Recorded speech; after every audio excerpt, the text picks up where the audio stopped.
Welcome to this explainer. We are diving straight into the complex, almost completely invisible machinery of the Canadian public service today.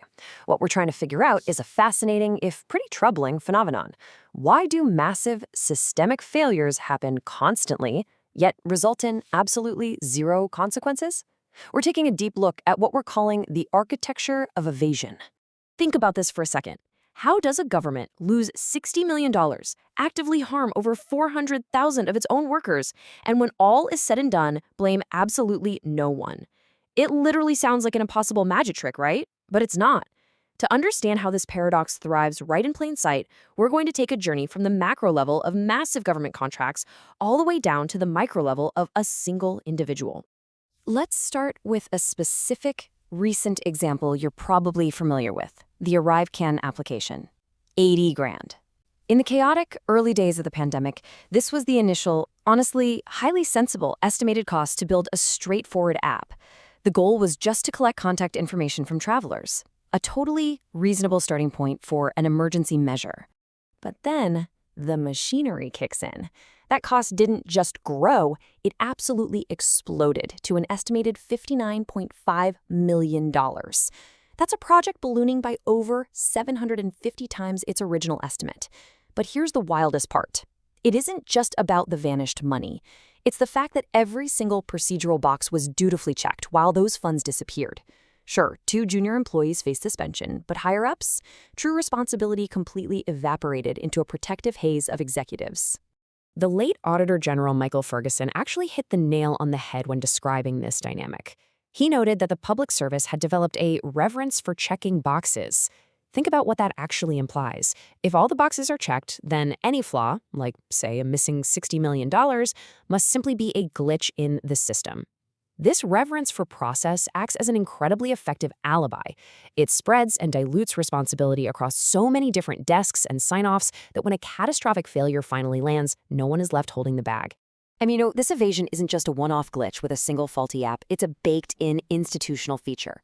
Just look at the McKinsey contracts. The Auditor General found that out of 97 contracts awarded over 12 years, a staggering 69 were awarded with zero competition. We're talking about a completely cross-partisan system here, operating seamlessly across both conservative and liberal governments. Billions of dollars are spent on outsourced professional services with a glaring lack of oversight and, honestly, an absolute inability to demonstrate any real value for the taxpayer. Section 1. The human toll. Let's look beyond the ledgers. Because here's the thing. A system that has perfected the disappearance of responsibility for $60 million doesn't just stick to budgets. It inevitably graduates to systemic human harm. Take the Phoenix Pay system. Over 483,000 public servants were affected by this absolute disaster. A system originally meant to save money is now going to cost at least $4.2 billion to replace. Phoenix shows us exactly what happens when an obedient culture values a rigid project schedule over actual human expertise. Decision-makers knowingly ignored glaring warnings from contractors and their own staff, pushing a broken system live simply because the human pay advisors had already been laid off to meet an arbitrary deadline. We have to ground these staggering billion-dollar statistics in empathy, because we are talking about real people's lives here. Like retired civil servant Helen Podvin said, it's not just about the money, it's about justice. We're talking about ruined retirements, lost family homes, folks maxing out credit cards just to buy groceries, and stress so severe it literally caused emergency room visits. The system destroyed the fundamental trust between worker and employer. It proved the bureaucratic machine can casually generate life-altering harm, take a decade to try and fix it, and once again do the whole shebang without firing a single executive.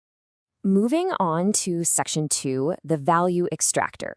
This is where we see experience getting steeply discounted. We've seen how the machine handles money and its own workforce. But if we zoom in a bit more, we see how it weaponizes geography to extract value from specific groups. Economists call this brain waste. The Canadian government actively recruits elite global talent based on their high skills and education. But once those immigrants actually arrive, the system legally and quietly devalues their foreign experience. It's this massive engineered inefficiency that represents an estimated $50 billion annual loss to the overall economy. And this reality plays out brutally on payday. You can have a professional with a decade of advanced foreign experience, and the government will value that at, well, exactly $0 on the pay scale. Meanwhile, Just a few months of domestic, Canadian experience is credited in full. This creates what you could call cheapest diversity. The government essentially buys the appearance of inclusion, boasting about diversity metrics on paper, while simultaneously saving millions on wages by legally refusing to pay these highly trained immigrants for their actual hard-earned expertise. And here's the kicker. This experience discount does not apply evenly. If your degree is from Western Europe or the US, the over-education rate, meaning you're working a job way below your skill level, is pretty low, sitting around 8 or 9%. But if you were educated in Africa or South Asia, that penalty spikes to roughly 25 to 27%. A degree from Western Europe is basically treated as a Canadian degree, while one from South Asia is steeply discounted. This acts as adverse effect discrimination. A supposedly neutral administrative rule about geography maps almost perfectly onto race and origin, extracting value right under the guise of standard procedure. Section 3. The broken brakes. Why aren't the redress systems working? So you're probably wondering, why on earth can't this machine be stopped? When an individual experiences this kind of harm, aren't there unions and systems in place to fight back? Well, the answer lies in the structural failure of redress mechanisms, specifically something called the duty of fair representation. This is a union's legal obligation to its workers. But the threshold to prove a union actually failed you is incredibly high. It is only breached by flagrant negligence or bad faith. That means ordinary carelessness, dragging their feet, or just dropping a complex human rights case because it's too difficult, is entirely lawful. The bar for accountability is set so low that it effectively protects the institution over the individual. If you do decide to fight an injustice, your grievance has to travel an absolutely grueling path. First, it goes through multiple internal employer stages. That means the very same employer you are grieving against is the one rendering judgment on your case. Then you face union deliberation, where they can lawfully decide your human rights case is too ambiguous or expensive to pursue. And if you somehow survive all that, you land in a backlogged federal adjudication queue, waiting in line behind thousands of other files. It's a maze, and it is specifically designed to exhaust you. The big takeaway here? Delay isn't a glitch. Delay is the system's answer. Extreme procedural delay is the absolute most reliable ally the employer has. It drastically lowers the cost of doing wrong. Why?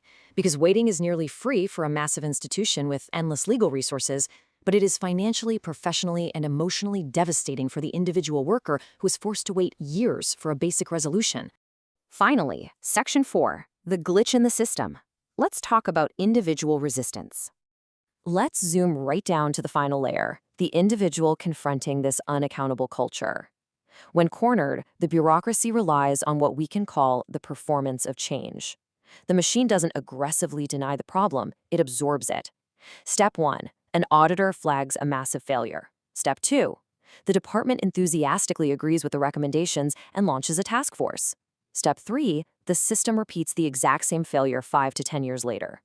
Agreeing with an audit isn't about reform, it's simply the administrative method for making scrutiny disappear without ever altering the underlying culture.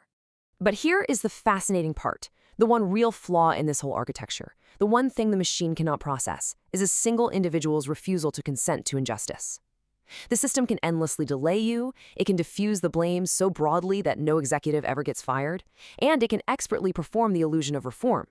But it absolutely cannot manufacture your agreement. It cannot force you to nod along and say that an injustice was actually right. Which leaves us with this final, incredibly vital question. When you find yourself caught in the gears of a system built to evade responsibility, and the machine demands your silence in exchange for making a problem go away, will you consent? Because it's the refusal to accept that no one is to blame that ultimately acts as the only real friction in the machine. It is the only way to break the loop of evasion. Thank you so much for joining me on this explainer. I hope it gave you a powerful new perspective on how these systems truly operate behind the scenes.